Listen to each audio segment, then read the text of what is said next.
The building was quiet that night, the kind of quiet that only exists past midnight, when cleaning carts replace briefcases and marble floors belong to nobody important. Ethan Cole moved through the 42nd floor alone, the way he always did. Invisible. Forgettable. When he found the cracked phone on the conference room floor, he almost left it there. Almost. 20 minutes later, the screen blazed back to life, and a $10 million transfer notification filled the display.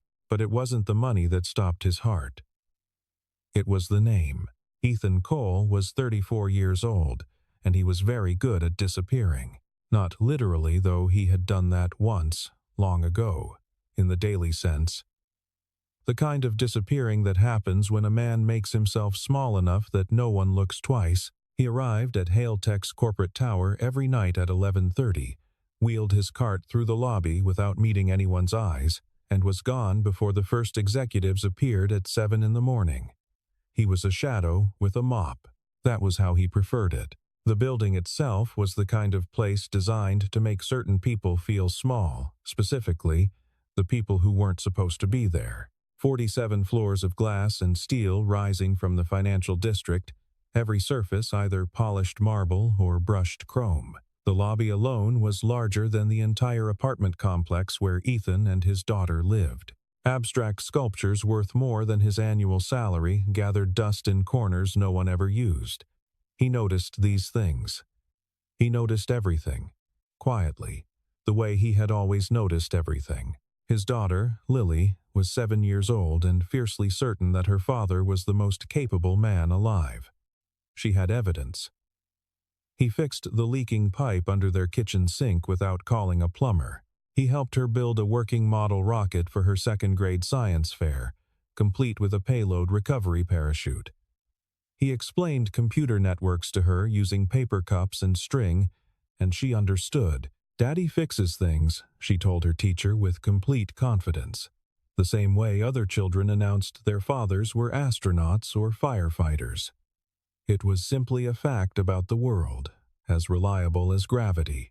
What Lily did not know, because Ethan had not told her, had not told anyone, was that her father had once been something considerably more than a nighttime custodian. 6 years ago, his name had appeared in industry publications alongside words like prodigy and visionary. He had led a software engineering team of 31 people at the age of 28. He had built systems that no one else in his field had thought to build. And then, 10 years ago, he had stopped. His professional profile disappeared. His contact information went silent. He left no forwarding address, no explanation. No trace, only the quiet fact of his absence, and the daughter he was raising alone after losing her mother too soon. Now he worked nights and spent his days making Lily breakfast and walking her to school and existing in the ordinary world with a discipline that sometimes felt like holding his breath underwater. Victoria Hale occupied a different world entirely. 32 years old, the founder and CEO of one of the fastest-growing technology companies in the country, she was the kind of woman who entered a room and made the room rearrange itself around her, not through warmth but through sheer, compressed presence. She had not reached her position by being approachable, and she had no particular interest in starting. Both of them were inside the same building on the same nights. They had never spoken a word to each other. That was about to change. It happened on a Tuesday, just past 1 in the morning. Ethan was making his second pass through the executive conference room on the 38th floor when he spotted a phone lying face down near one of the leather chairs, partially hidden by the shadow of the conference table. A sleek, dark device in a case that cost more than his weekly grocery run. He picked it up. The screen was dark. He pressed the side button once, then again. Nothing. He turned the device over and found the hairline fracture running across the upper corner. Not catastrophic, but enough to explain the unresponsive display. He set it on the table and started to write a note explaining he'd leave it at the front desk. Then he stopped. The lobby changed security staff at 2 in the morning. The phone would sit in a drawer, unsecured. He looked at the device again, the residual warmth of recent use still in the casing, and hesitated. He was still standing there when the elevator opened. Victoria Hale walked into the conference room with the contained efficiency of someone who had remembered something critical and come back for it. She stopped the moment she saw him. Her eyes moved from his face to the phone in his hand and back again, with a precision that suggested she had already catalogued several possibilities and was working through them. "That belongs to me," she said. Her voice was not raised. It did not need to be. "I found it near the chair," Ethan said, setting it down on the table and stepping back. The step was instinctive, the small, practiced deference of a man who had spent years making himself unimposing. It isn't turning on. The boot process is looping. Victoria picked up the phone, pressed the button. Nothing. Pressed it again. "This has everything I need for tomorrow morning," she said, to no one in particular and to him simultaneously. "I can fix it," Ethan said. The words were out before he had decided to say them. Victoria looked at him with the expression of a person encountering something that doesn't belong to the category they've assigned it. "You can fix it," she repeated. "There's a technical room 2 floors down. I have what I need." She studied him for a long moment. "Fine," she said, "but I'm watching." The secondary technical room on the 36th floor was a narrow space with 2 workbenches, a wall of labeled spare components, and fluorescent lighting that buzzed at a frequency designed to make you feel like you'd been there longer than you had. Ethan set the phone on the bench and reached into his cart for a small toolkit, the kind no ordinary cleaning employee would be carrying. Victoria noticed. She said nothing, but she noticed. He worked without visible effort. The boot loop was a firmware conflict, not a hardware failure. The kind of error that occurred when a recent software update collided with a deeper system process at an inopportune moment during boot. He accessed the device's recovery interface through a combination of button presses that required knowing an exact timing window, a window not documented in any publicly available source. His fingers moved through the sequence without hesitation, the way hands remember things that minds prefer to keep quiet. Victoria stood near the door with her arms crossed, watching. It was during the diagnostic cycle that he saw it. The phone's security architecture was not standard. It was layered well past anything a corporate device would require: multiple encryption passes, hardware-level key storage, a custom VPN tunnel activating at the operating system level before any applications loaded. He had encountered this configuration before. Not on consumer devices, on systems built for environments where interception was a considered and persistent threat. He did not react. He continued the repair, face neutral, hands steady. "Military-grade encryption," he said, because mentioning it was less suspicious than pretending he hadn't seen it. Victoria's posture shifted slightly. High-level corporate devices carry enhanced security. Enhanced security doesn't typically route through a hardware security module at boot. That's not a standard commercial configuration. It's custom-built. A pause. "You know what that means." "I know what a lot of things mean," he said quietly, and returned his attention to the phone. Near the end of the recovery process, a directory briefly populated in the diagnostic interface, a deeply nested folder structure, no visible labels, a string of file names visible for less than 2 seconds before the partition closed. He did not look at them. He moved his eyes back to the main interface and waited for the sequence to finish. It would have been easy to look. The folder was there, open for those 2 seconds, and whatever it contained, the architecture alone said it was something someone had gone to considerable lengths to protect. He looked away. 10 years of practice. The discipline of not reaching for things that weren't his to take. The phone began to boot correctly. The loading bar moved steadily from left to right. Victoria watched in silence. Neither of them spoke. The boot sequence completed at 1:47 in the morning. For a moment, nothing happened. The screen showed the standard lock display the time, the date, a plain wallpaper.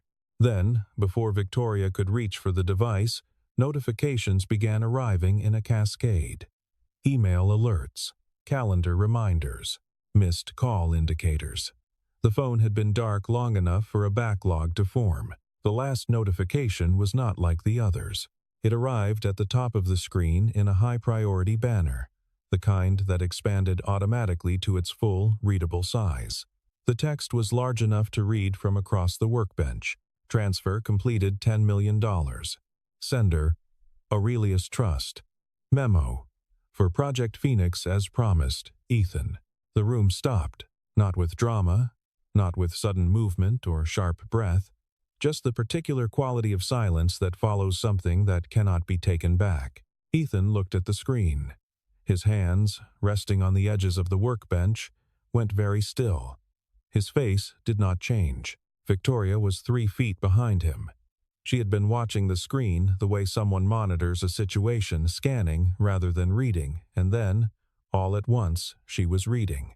Project Phoenix, she said. Her voice was careful. Not alarmed, not accusatory. Careful, the way you speak when you haven't yet decided what you're looking at. Ethan turned around.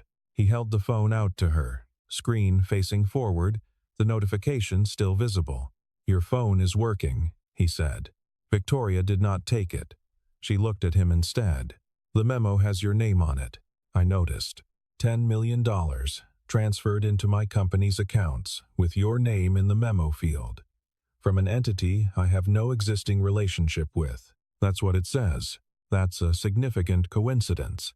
Ethan set the phone gently on the workbench between them and stepped back. The notification stayed on the screen, the numbers glowing with the indifferent clarity of something that exists in the real world and intends to keep existing there. I found your phone on the floor, he said. I repaired it because it needed repairing. That is everything I did in this room tonight. Victoria did not break eye contact. She had built a company from a seed round and 3 employees to nearly $1 billion in annual revenue, and a large part of that had been her ability to read people accurately and quickly. Ethan Cole, nighttime custodian, was not behaving like a man caught in something. He was behaving like a man who had just encountered something he had been hoping, at length, not to encounter. Those were different things, different in ways that mattered. Who are you? She asked. The question was quiet, but it had the weight of someone who was certain an answer existed and intended to receive it. Ethan looked at her for a long moment. I clean floors, he said.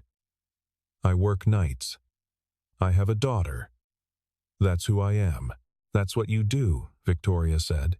It's not who you are. He picked up his toolkit and began returning it to its case. His hands were steady. It's late, he said. Your phone is working. You should get some rest before the morning. He walked out without looking back.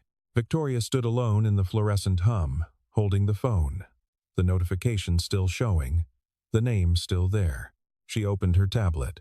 The background check results arrived at 3:42 in the morning. Victoria was in her office. She kept an overnight bag there, which was its own commentary on the boundary between her professional and personal life when the message from her head of security came through. She opened it immediately. Ethan Cole, 34 years old. Current employer, Hale Tech, janitorial services. Contracted through a third-party vendor. Previous employment, a 6-month stint with a warehouse logistics firm. Before that, freelance technical consulting. And before that, nothing. Not a gap, an absence, the deliberate kind. She called Marcus directly, which was not something she did at 3 in the morning. The missing records aren't a system error, he told her. The deletion architecture is institutional. Government clearance level or equivalent. Academic records, professional history, tax filings, all of it. Cleanly removed past a certain date. Someone scrubbed him. Thoroughly. Whoever he was before he came to work here nights, someone with significant resources wanted it to stay that way. She ended the call. She found Ethan 40 minutes later on the 32nd floor, running a floor polisher along the corridor outside the executive wing. He saw her coming and kept working, which told her something. A man with a guilty conscience would have stopped. I need you to tell me who you were, she said, stopping 6 feet from him. He cut the power on the machine. Who I was, before 2020, The records don't exist. Databases have gaps. Not like this. She held up the tablet, showing him the search results, or rather the shape of their absence. This is deliberate. Institutional.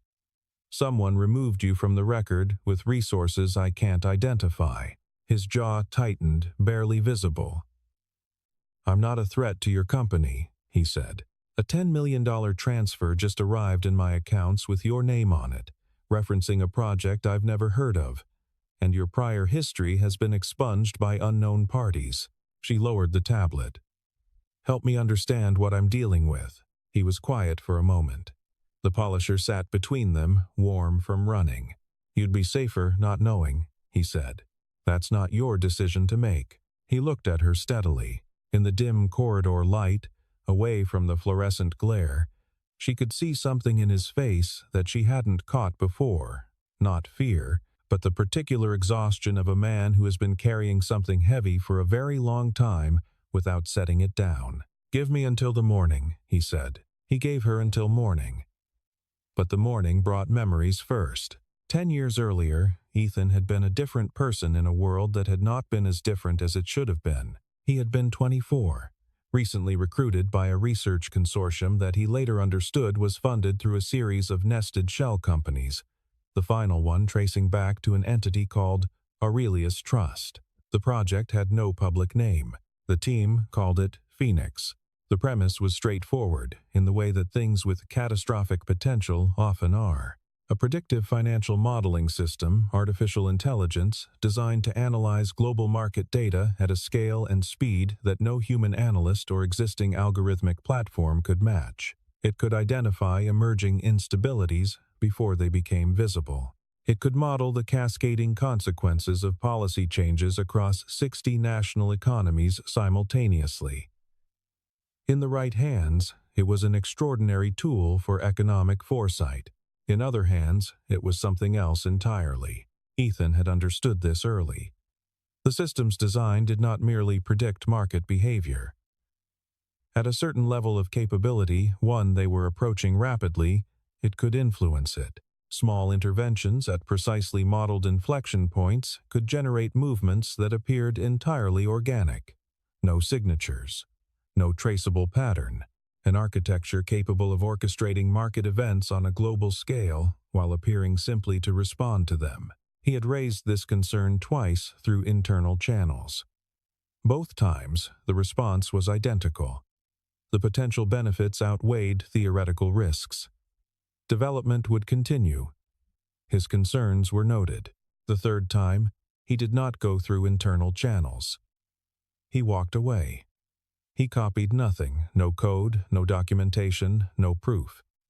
He built a small, quiet life. He met a woman, started a family, and lost her suddenly and without warning in a car accident that rewrote the center of everything.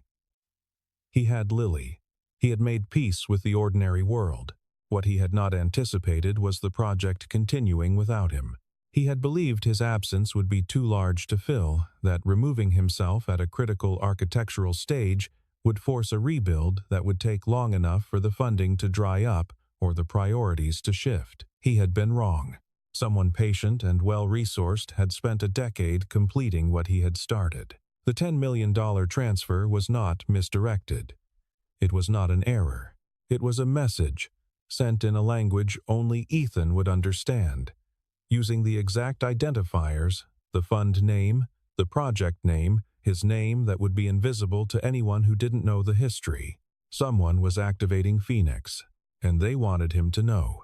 Standing in Victoria's office as the city filled with morning light below them, Ethan gave her the outline of it. Not every detail, not yet, but enough to explain why a project she had never heard of had placed $10 million in her company's accounts bearing his name, and what that project was capable of. She listened without interrupting. He had not expected that. How long ago was this? She asked. When he finished. 10 years, he said, and you've been cleaning floors. And raising my daughter, he said. Yes. Victoria took a long time before she spoke again. She moved to the window. Below, the financial district was coming fully to life, delivery vehicles, early commuters, the daily machinery of money beginning its rotation. The $10 million, she said. It's a completion payment. A staged payment tied to development milestones, Ethan said. The final tranche was to be released when the system reached operational readiness. It was never supposed to be released, because Phoenix was never supposed to reach that point. But it did, apparently. The money arrived in Hailtech's accounts. Not yours, not a personal account. Mine. I know. Why would a payment for your project arrive in a company where you're employed as a custodian? Ethan had been working through this since the moment the notification appeared. The answer had a shape to it, a deliberate architecture, not an accident. Because whoever sent it knows where I am, he said. They know I'm working nights in this building, and they routed the transfer through Hailtech's accounts specifically because they knew it would reach me, or force a conversation that would. He paused. It's not a payment, it's a signal. Saying what? That the system is operational. That they remember I exist. He looked at his hands briefly. When I left, I took nothing. But I carried something they will always need: a complete architectural understanding of how Phoenix works, including the failsafes. I designed dependencies into the original structure deliberately before I left. Problems that would prevent clean operation without specific knowledge. Victoria studied him. You left built-in vulnerabilities, architectural dependencies, legitimate structural features, but ones requiring particular knowledge to resolve. Without that knowledge, the system runs, but unstably. And unstably, in a system designed to influence global financial markets, means unpredictable cascades. So they need you. They're telling me they need me. The money isn't payment, it's an invitation. The room was very quiet. Victoria sat down. For a moment, the composed certainty she maintained so consistently showed something underneath, not fear, but the recalibration of someone who has just understood the real dimensions of a thing they thought they already had. Why are you telling me this? She asked. Because it's your company's accounts. Because you deserve to understand what arrived here. And because I've been carrying this alone for 10 years, as I'm not certain I can stop it that way. The admission cost him something. She could see it. Tell me what you need, she said. She took him to the server room at 6 in the morning, before the regular staff arrived. It was not part of a plan. At 5:45, Marcus called to report that Hailtech's primary transaction processing system had developed a pattern of micro-anomalies in its routing architecture, not critical failures, not data loss, but statistical inconsistencies the automated monitoring system had flagged as abnormal. The system had run without incident for 18 months. The anomalies had begun at 4:53 in the morning. The 40th floor server room was cool and humming, filled with the soft percussion of cooling systems and the persistent blinking of status lights. 3 of Hailtech's senior engineers were already there when Ethan and Victoria arrived, 40 minutes into the problem without measurable progress. The routing table is intact, explained Derek, the most senior of the 3 young, clearly capable, clearly frustrated. The data structures look clean, but the processing threads are competing for the same input-output channels in a pattern the load balancer should be preventing. We've tried 2 manual reallocations. It keeps reverting. Show me the thread visualization, Ethan said. Derek looked at him. Then at Victoria. The glance was involuntary and lasted only a fraction of a second. But it said everything about where Derek had placed this man in his mental taxonomy of people who belonged in this room. Show him, Victoria said. The visualization filled the central monitor, a real-time diagram of processing threads, color-coded by priority level, the pattern of their conflict rendered in slow, repeating pulses. Ethan looked at it for perhaps 35 seconds without speaking. Your load balancer is functioning correctly, he said. The problem is upstream. Your session management layer is issuing conflicting priority flags. The threads are competing because they're both receiving valid instructions. We reviewed the session management layer, Derek said. There's no conflict in the source code. There will be in the dependency chain. Third or fourth level back from where you looked. He moved to the secondary terminal and entered a command sequence, a diagnostic string that made Derek go very still, not because it was incorrect, but because Derek had seen it precisely once in an advanced systems architecture textbook and had never successfully used it in a live environment. Here, he stepped back. The thread diagram shifted. 3 conflicts resolved simultaneously. The anomaly pattern collapsed to a single data point. That's a dependency conflict in the authentication middleware, Ethan said. Introduced when you updated your security certificates 3 weeks ago. The update propagated a timing inconsistency that only becomes visible under specific load thresholds. At your current growth rate, you had approximately 11 days before a full processing failure. The 3 engineers stared at the monitor without speaking. Derek turned and looked at Ethan, looked at him the way you look at someone when everything you thought you knew about them requires immediate revision. "How long did that take you?" he asked. "About 30 seconds, Ethan said. He did not say it proudly. He said it the way people state facts they find mildly inconvenient. Victoria stood near the door, watching.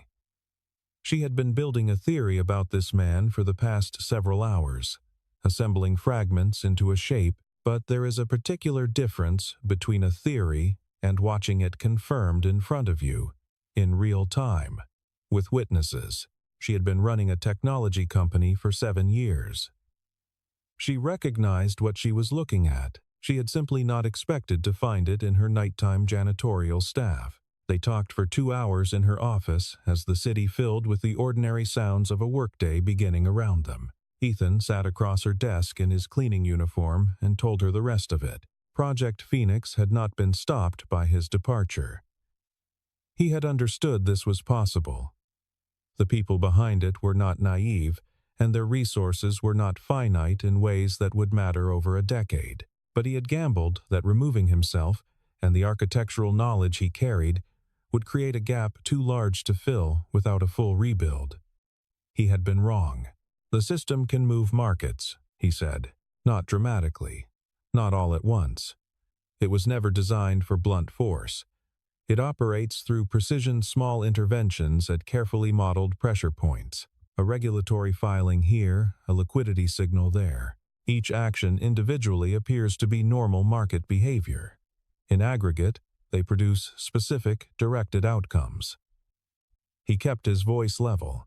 At full operational capability, it could reliably engineer a targeted economic condition in any of the 30 largest markets within a 72-hour window. With no attribution, Victoria was quiet for a moment. "You're describing a weapon. I'm describing what it becomes in the wrong hands." In the right hands, it was conceived as an early warning system. The architecture supports both functions. Anyone examining the code sees a sophisticated, predictive model. The capacity for directed intervention lives in the parameter configuration, not the visible structure. And you built it, most of it, and you walked away. I destroyed my documentation, corrupted my backups, and left the industry. He looked at her steadily. "I thought that was enough to stop it. Someone spent a decade proving you wrong. Someone rebuilt from partial records and considerable patience. The payment being routed through your company's accounts is not accidental. It implicates Hailtech regardless of your actual involvement. If this surfaces publicly, your name is on it." Victoria understood the implication immediately. "They want to make certain I have no option to stay neutral. Your company's systems interface with 11 of the 40 largest institutional trading platforms in North America. Phoenix would be substantially more capable and considerably harder to trace with Hailtech's infrastructure as part of its network. They want me in the system. They want you to feel as though you already are." The silence between them had weight to it. Ethan watched her face as she processed it. He had expected calculation, the moral math that executives perform when ethics and exposure share the same equation. He had met enough people at that level to know that what was right was sometimes secondary to what was survivable. What he saw, instead, was something quieter. A line being located, clearly, and stood on. "They used my company," she said. "Without my knowledge." "Yes." "Then we stop it." He looked at her. "You understand what that involves. Tell me," she said simply. And the game that someone had announced in a memo on a cracked phone found on a conference room floor began in earnest, pointed in a direction that whoever sent the message had not intended. It took 11 hours. Victoria cleared her schedule with no explanation to anyone and locked the 40th floor server room. She gave Ethan unrestricted access to Hale Tech's systems, either the most reckless thing she had done since founding the company or the most deliberate, and she had made her peace with the distinction before she finished the sentence. The problem was not simple. Phoenix was not running from a single facility or any locatable data center. It was distributed, its operational components spread across a network of cloud instances, each communicating through encrypted relay nodes that rotated their endpoints every 4 hours. Whoever had completed the system had spent a decade not just finishing Ethan's original work, but hardening it against precisely the kind of intervention he was now attempting. But they had made one error. The architectural dependencies he had described to Victoria that morning had survived the rebuild. The people who completed Phoenix had worked around them carefully, integrating them into the operational structure rather than removing them, because removal would have required rebuilding the core inference engine entirely from scratch. The dependencies were load-bearing, which meant they were accessible. "If I trigger the primary dependency sequence," Ethan said, working across 3 terminals simultaneously, with a focus that made the room feel smaller, the system enters a validation loop. It cannot exit without a cryptographic key that exists only in the original build documentation. Documentation that no longer exists.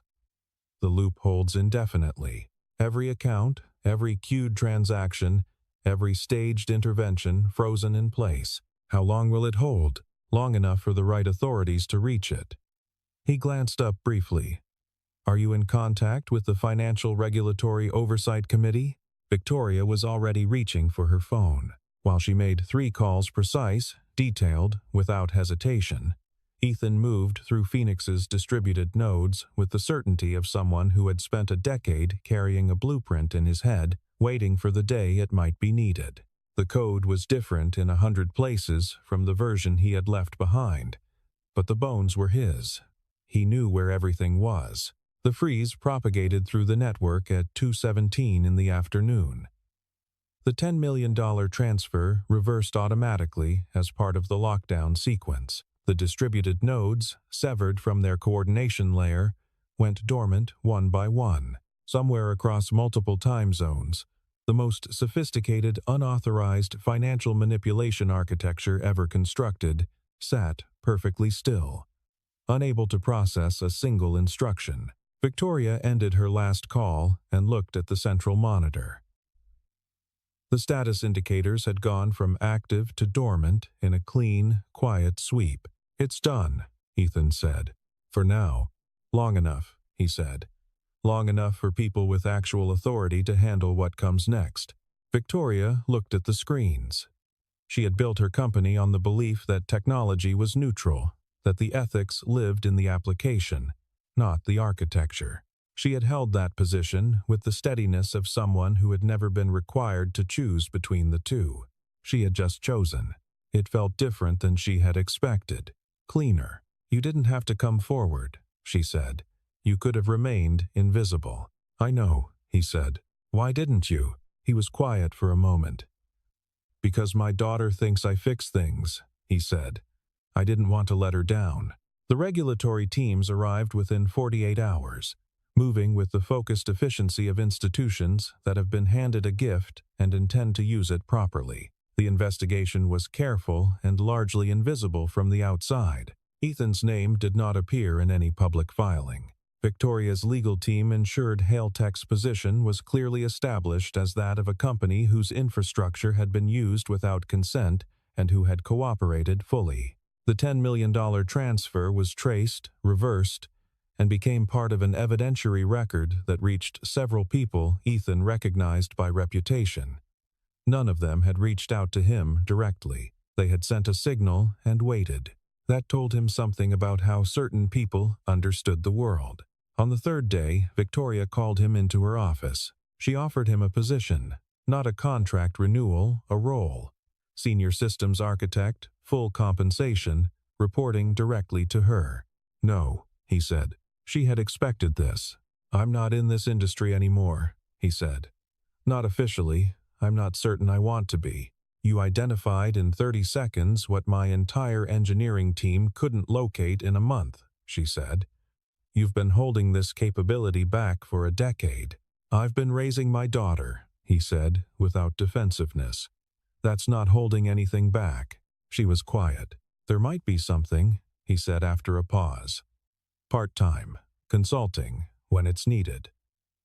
Nothing permanent, nothing that requires me to become someone I stopped being. A beat, and nothing that puts my daughter at risk." Victoria looked at him.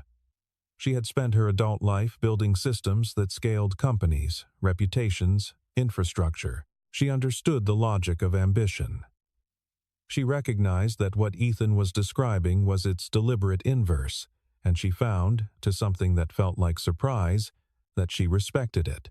"Fine," she said. "Part-time. You set the terms." He nodded and stood. "My daughter," he said, pausing at the door. "She has a field trip at the end of the month. I need those mornings free." "That's fine," Victoria said.